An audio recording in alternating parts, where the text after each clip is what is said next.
Hello, hello, hello, GreymanX6 once again for the rest of my September pickups for 2024. And as you can see front and center, from ThunderCats, we have everyone's favorite Snarf, who goes by Snarf. Flash, really? Anyway, yep, I finally got him. For quite a while I played clearance chicken. Just expecting Super7 stuff to be able to get it on a deal eventually, find it used, or like maybe some discount, free comic book day at places I go to around here, but nope. It was Wave 7 onward where places around here and other retailers like Big Bad Toy Store, they didn't order them at all or didn't order as much, and now they go for exorbitant prices. As I mentioned last month, I was only able to get WilyKit here when they restocked at Big Bad Toy Store, and Snarf soon afterward when I saw him going on eBay exactly for MSRP. So, but I'm glad I got him, because Flash, really? Ugh. Anyway, because I don't get the hate for this character. I mean, oh, he's just the annoying, whiny side. Bullshit! Snarf has some goddamn balls on him, and he's one of the more useful, like, Team Pet Sidekick characters. He can repair electronics, he can cook, and he's been the decisive factor winning the ThunderCats a victory more than once. So yeah, he's a very useful guy to have around. But unfortunately, there's no other incarnation of Snarf like him. I think in the Roar version, he's like a robot or something, and in the 2011 and new Dynamite Comics version, I don't think he even talks. But whatever, let's get him open. Alright, we got Snarf out of the package, and instead of the whole ThunderCats team, I just brought out Lino and WilyKit. So yeah, he comes preloaded with this tail that's on a stand so he can make himself look a little taller. Anyway, one reason I don't like getting the Super7 figures online is because they usually have some QC issues, some paint flubs, so I like to inspect them first, but that just is not really an option anymore. But so far, I'm not noticing any flubs, and I'm seeing subtle gradients in the paint for the fur, like subtle washes on the tail. So, and this tail part is articulated there and there. That's nice. No double-jointed elbows and knees, of course, but don't even get a 90-degree bend. But at least pliable, and we got elbow and knee swivel. That's good. We got an ankle rocker, a little ankle ball there. Doesn't really hinge all that much.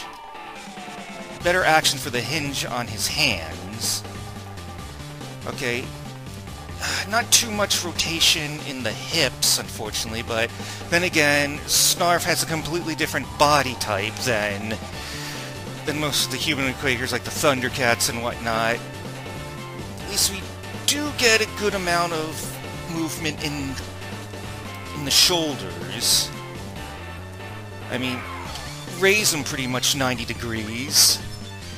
Gets a lot of rotation. The head is on a typical ball joint, sort of like Mum-Ra and the like. Can look up pretty far, can look down alright. Okay, for such a small character, it doesn't really matter that he doesn't have all the bells and whistles like double-jointed, pinless elbows and knees. I mean, I don't think Rocket Raccoon, the figures I had of him, had all that either.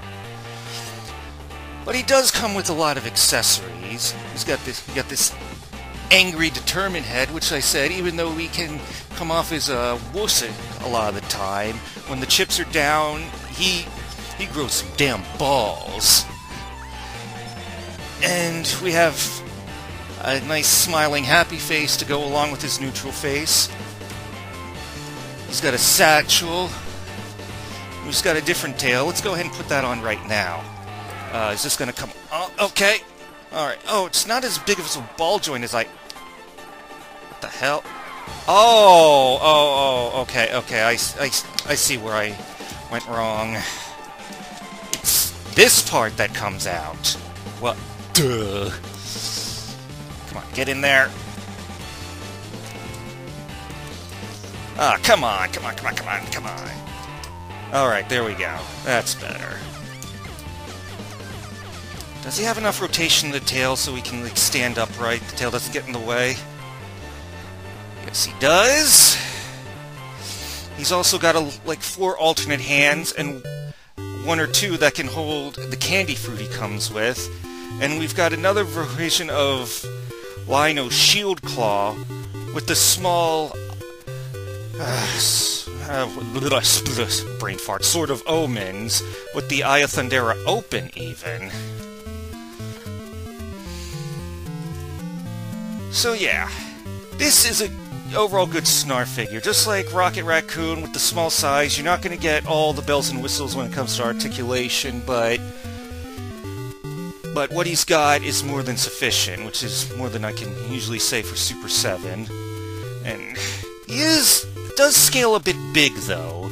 Even for a 7-inch line like the Super 7 ThunderCats, I was thinking I could get him on WilyKit's hoverboard, or have him just kind of clinging to Lino's shoulder, but no, they scaled him a bit too big for that. So yeah, this is good. This is an overall good figure.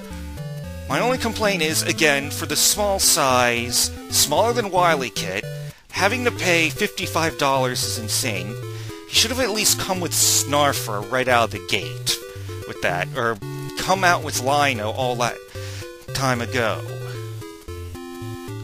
So yeah, that's the main reason why I hesitated to snag WilyKit and Snarf right away. I mean, for smaller characters, without that much well, more in the case of WilyKit not having all that much accessories, and expecting us to pay $55 like the rest of them,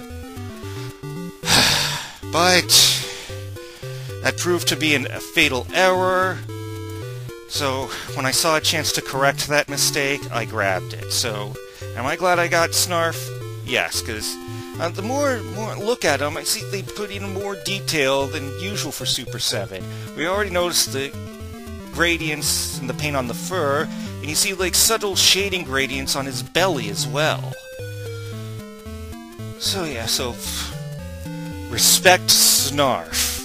I mean, he's way more competent and brave than he lets on, and it's probably one of the best ThunderCats figures in this line, surprisingly. So anyway, now that we're done with that, let's move on. Alright, now that we got our close look at the Snarfster out of the way, let's move on to my sole video game pickup for September. I am a big Halo fan, but somehow this one passed me by. I mean, I've loved Halo ever since I first gazed upon the original when an Xbox was running in a comic shop back in 2001. That's what got me into first-person shooters. But I haven't played 5 even, and let alone Infinite. But before I do, I might as well grab this. I was always kind of on the bucket list, but didn't seem to be worth going online for, so I'd look for a copy locally, but it was either a little too expensive or the disc wasn't in good condition. But as you can see, at the sidewalk sale I found it at, only $4, and ooh, I am going to probably have to get that fixed somewhere. But it'll run okay. So yeah, before I finally get an Xbox One S, X, whatever they're on now, I'll have something fun to play in the meantime, along with all the stuff I bought in a mad dash when the X360 store was about to close. Also at that sidewalk sale, for $5, I found Morbius.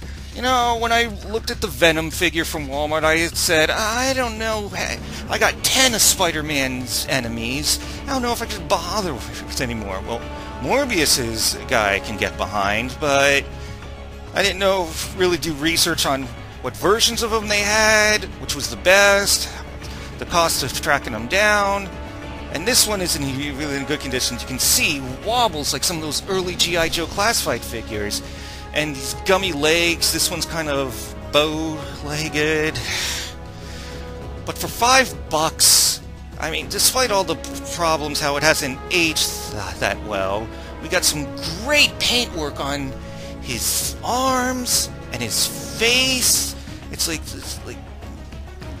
like how dirty his skin is. It's like, even though he's the living vampire, he still has this waxing, this rotting quality to him, sort of.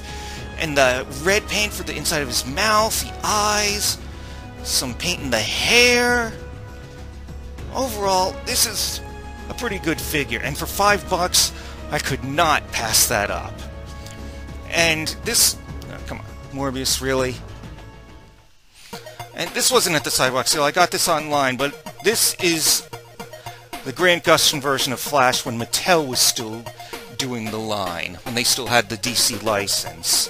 I figured, I got him for real cheap, like an offer, I got him for like $15-16, shipping included. And it is not a very good figure, objectively speaking. I mean, he can't even really raise the arms, barely like 50 degrees, single-jointed elbows and knees, and that weird T-system where it's like snaps his femur in half to move his legs, and it's just this burnt mahogany where it's definitely a little brighter on the TV show. At least we got it with the white and the insignia. But I figure, hey, for representing Grant Gustin's Flash in this scale, for that price, might as well pick him up. There's a much better one at like 6.5-inch scale from like DC Direct, or it's the McFarlane ones based on Flash. All the Flash figures I've seen from McFarlane have weird proportions. They just seem off. And I can't really complain about not really getting Flash into a good running pose, because this is my go-to comic Flash on the shelf. It's also a DC Direct one. Doesn't even have waist swivel, or the legs can't move out. This has just been my standard go-to 6-inch Flash, so I'm used to not having the most posable Flashes, if that makes any sense. But anyway, like I said, I've got like different versions of Marvel movie characters on my computer desk, so might as well start with DC and start with Grant Gustin's Flash. And now, to wrap things up, we got some video game figures that'll be replacing versions I had on my shelf. When I did the Jada Toys M. Bison review, I did mention I'd probably be upgrading to their version of Ryu, and as you can see, I have. Again, this is the Soda version from the early 2000s. For its time, it was good, but looking at it now, there's an angular to it, like a gritty blockiness to it that just doesn't really work. The head is too small in proportion with the rest of its body, and while it has some articulation, this doesn't, like, not just toe-ticulation, we got talus-ticulation. But looking at the feet, looking at them now, they're like frickin' Fred Flintstone feet. So, at the time this was good, but now that we got a better option, let's have a look. It's like, Ryu, old Ryu, come on. I mean, oh, much better. I mean, from the flesh tone to like, gradients and like grodiness to the suit, which you should expect from someone who travels the world, and just the overall shape and sculpt of the suit, just perfect. 100% game accurate, and it's a soft plastic, so it's not going to get in the way of articulation. No toe articulation, but we got a butterfly joint, and pinless double-jointed elbows and knees, and the face sculpt. Oh man, focus, focus, focus! Come on, come on. Anyway, this is picture perfect. It's like he just shurikened right out of the TV screen. Yeah, I don't know if I'll get the Jada version of Chun-Li to replace my SH figure art, or Sakura when they get to her, but for now, I am glad I upgraded. This is just picture perfect. And now, we get to the Mario Brothers. Unlike with Snarf and WilyKit, this is one game of clearance chicken I did win. I got these at Ollie's for half price when I got a hot tip on Facebook. I didn't get the regular Jack-specific 4-inch scale version first because they're too dinky. In the meantime, I had these Popco versions, which were in the scale I wanted, but as you can see, not very posable. You can move the head, you can rotate the arms, and that's it.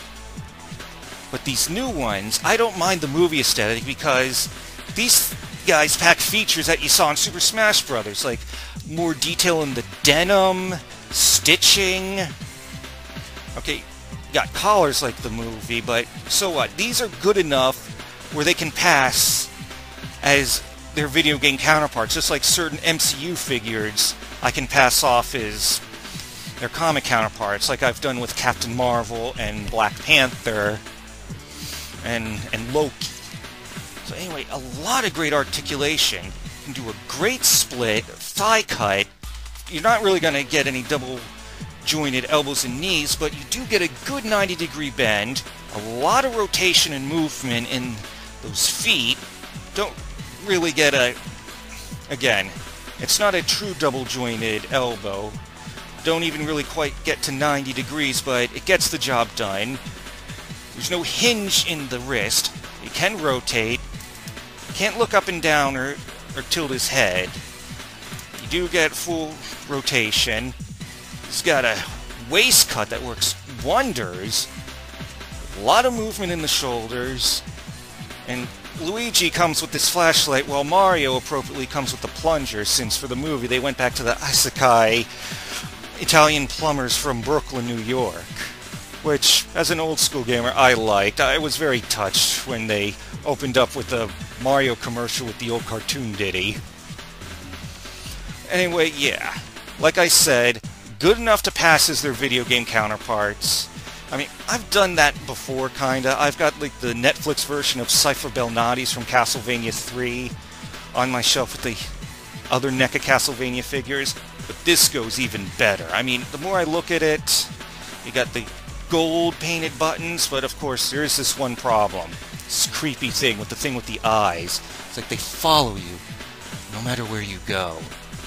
The Mario Brothers are there watching, always. Ooh, creepy. But that's gonna be it for September pickups. I like all of these. I mean, got some great deals. Morbius and Flash and the Mario Brothers. Good choice to upgrade with the Jada Toys Ryu, who can't stand for some reason. But the star, again, is Snarf. Respect the Snarf.